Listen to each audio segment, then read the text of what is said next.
We see animals in action wherever we go. We can find them in the wild, in the ocean, on the farm, or by our side as a faithful companion. We can use position words to describe the animals we see. First, let's go to the farm. The cow is in front of the fence. The horse is behind the fence. The rooster is above the fence. Now let's go to the jungle. Circle the animal that is sitting above the tree branches.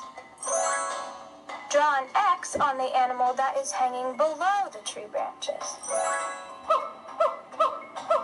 You can use position words to describe the animals you see in your world.